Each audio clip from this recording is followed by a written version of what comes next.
जय श्री राधे। पूज्य श्री सद्गुरुदेव भगवान के चरणों में प्रणाम। श्री कृष्ण अनुरागिणी पूज्य संतोष बहन जी का जीवन चरित्र। प्रियजन वियोग। कालचक्र अपनी स्वाभाविक गति से चल रहा था। पूज्य श्री बालकृष्ण दास जी महाराज जी अब काफ़ी अस्वस्थ से रहने लगे थे। ये देह रुग्णता कम, चिन्मय धाम की संलग्नता ही अधिक थी। पूज्य संतोष बहन जी को उनके प्रियतम से महामिलन की त्वरा का आभास होने लगा था। उनकी यह आशंका 24 मई 1995 को सत्य में परिवर्तित हो गई। वेणु विनोद कुंज को शून्य सा करते पूज्य श्री महाराज जी प्रिया प्रियतम के नित्य धाम की किसी कुंज में जा छिपे। इस सूचना को सुनते ही पूज्या बहन जी के मुख से निकल पड़ा, आह, वृंदावन के विभूषण चले गए। बहुत दिन तक ये अपने इन श्रद्धेय विनोद प्रिय पूज्य महाराज श्री के निकुंज गमन पर व्यथित रहीं। उनके संग हुई मधुर चर्चा, सरस स्मृतियों ने इन्हें सजल नयन किए रखा। पूज्या बहन जी अपने संगी साथियों को इहलोक से विदाई और प्रियतम के संग चिर मिलन को धैर्य से सहन कर रही थीं। अब संभवतः अपनी प्रिय सखी, बहुत ही आत्मीय, लगभग 50 वर्ष से साथ रह रही सरला जी के वियोग को सहने का समय भी आ गया था।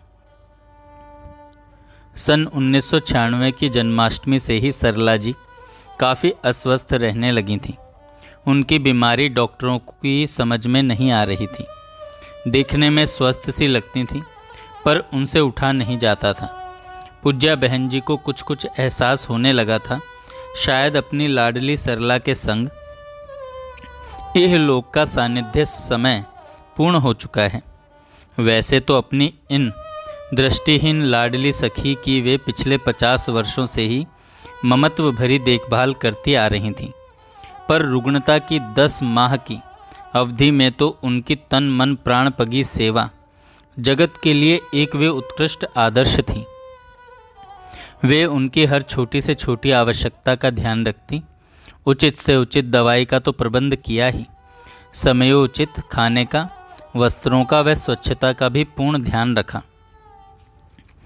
मलिन अवस्था में भी अपने हाथों से ही निसंकोच, बिना किसी ग्लानि के ये बहुत ही प्रीति से उनकी सेवा कर रही थीं। इनके लिए तो हर कार्य भगवत पूजन जैसा ही होता था। शरीर से भारी सरला जी को स्वयं अंक में ले इधर उधर लेकर जाती। इतनी प्राणपगी सेवा करने पर भी इन्हें अपने कार्यों में त्रुटियां ही नजर आती। ऐसी निरअहंकारिता देखने में बहुत ही दुर्लभ है।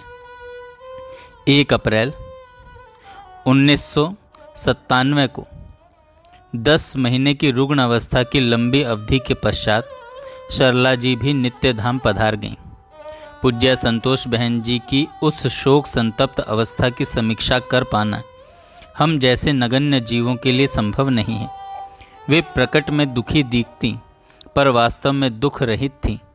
ममता से ओतप्रोत दिखती, पर मोह से निर्लिप्त थीं। उद्वेग युक्त, संताप युक्त दिखने पर भी अपने उर अंतर के उसी रसमय साम्राज्य में डूबी हुई थीं। इसलिए पिछले 50 वर्षों से साथ रह रही सरला जी के वियोग जनित जिस विकलता की आशंका सबको थी, वैसा कुछ भी दृष्टिगोचर न हुआ। जितना पूज्य बहन जी का सेवा भाव अनिर्वचनीय और अनुकरणीय रहा, उतना ही सरला जी के नित्य धाम पधारने पर इनका अनासक्त भाव। सरला जी के पधारने के पश्चात इन्होंने पूज्य मनोहर दास बाबा को बुलाया। पूज्या बहन जी के बैंक में सरला जी के 80,000 रुपये जमा थे। वह यह सोचकर रखे थे कि अगर पूज्या बहन जी पधार जाएं तो सरला जी को कोई परेशानी न हो, परंतु भगवान का विधान कुछ अलग ही था। सरला जी पहले ही पधार गईं। वह पूज्या बहन जी को उनका संस्कार खुद करना पड़ा। बहुत ही विधि विधान से उन्होंने सरला जी का क्रियाक्रम किया। पूज्य बाबा के हाथ से एक लिस्ट बनवाई, जिसमें कुछ गरीबों ज़रूरतमंदों के नाम लिखवाए वह उनकी आवश्यकता अनुरूप सबको रुपए बंटवा दिए।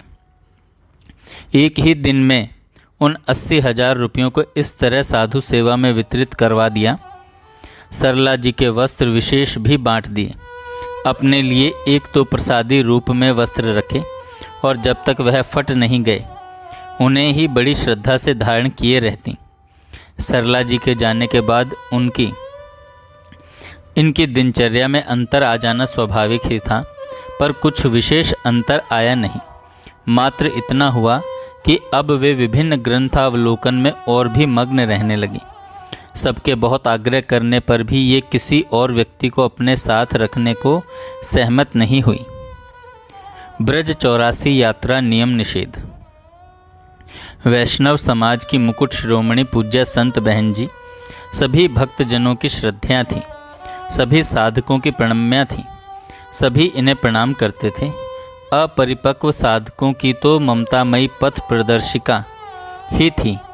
विशेषतः साधिकाओं का तो वो आधार स्तंभ थी जिनके पास वे अपनी आध्यात्मिक शंकाओं समस्याओं को निस्संकोच बता समाधान पा जाती। वृंदावन उपासना के इस प्रेम में साम्राज्य में मर्यादित और अनुशासित जीवन शैली की आदर्श पूज्या बहन जी ही इन सब की गतिमती थी। उत्सवों व विशेष पर्वों पर तो सब इन्हें प्रणाम कर धन्य होते ही थे। कुछ निजी विशेष आयोजनों पर भी उनका मंगलमय आशीर्वाद लेकर ही कार्य प्रारंभ करते। नवंबर 1994 में मेरा ब्रज 84 परिक्रमा का प्रोग्राम बना। यात्रा में जाने से पहले मैं भी उन्हें प्रणाम करने गई।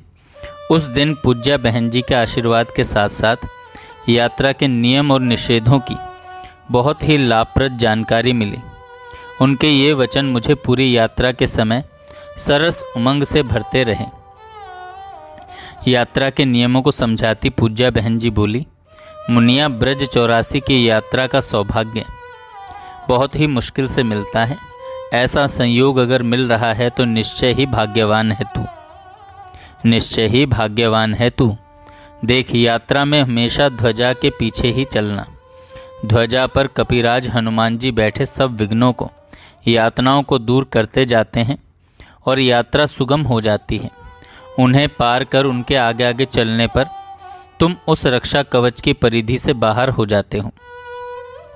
अतः सभी संतों को, बड़ों को, तेरे से तो सभी बड़े ही होंगे, हमेशा अपनी दाहिनी ओर करके चलना, सबसे पीछे चलना, ताकि उनकी चरण धूलि तुम्हारी देह पर पड़ती रहे। मानव देह इससे पावन हो जाती है।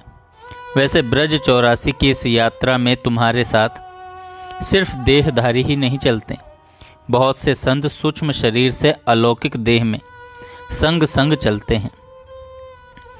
देवी देवता भी चलते हैं। सावधानी रखोगी, सजग रहोगी तो खूब सारे एहसास आभास भी होंगे। अच्छा, तुम मौन रहकर कर सकेगी ये यात्रा। मौन रहने से उन अलौकिक तरंगों को सहेजना सहज हो जाता है, जीव ग्राह्य स्थिति में रहता है। बोलने में शक्ति का अनावश्यक क्षय होता है। हम जगत को देते हैं, चुप रहकर हम पाते हैं। और ब्रज 84 की परिक्रमा के समय बहुत कुछ प्राप्य होता है जिसे सावधान साधक ही ग्रहण करने में सक्षम होता है। अगर अन्न परित्याग कर फलाहार पर रहकर यात्रा कर सके तो बहुत ही अच्छा। दूध की तो ब्रज में कमी नहीं, हर जगह सहज ही सुलभ हो जाएगा। इससे यात्रा के दौरान सजगता बनी रहेगी। शरीर की स्थूलता सूक्ष्म अनुभूतियों को ग्रहण करने में बहुत बाधक है। अन्न में शरीर से प्राण में शरीर मन के भावों को अधिक सूक्ष्मता से स्थिर करता है, तब अनुभूतियां सहज हो जाती हैं। और भी बहुत सारी आवश्यक बातें ब्रज परिक्रमा के विषय में बताई। क्रोध तो यात्रा में बिल्कुल न करना, यह सारी उपलब्धियों को पल भर में नष्ट कर देता है और शुष्कता ला देता है। फिर सरसता लाना बहुत मुश्किल होता है।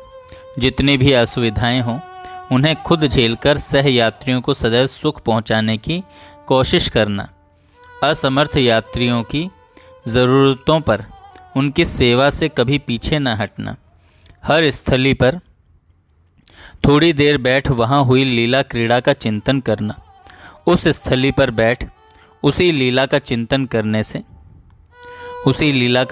करने से मन बहुत ही सरस, सुखद और रसमय वातावरण में डूब जाता है।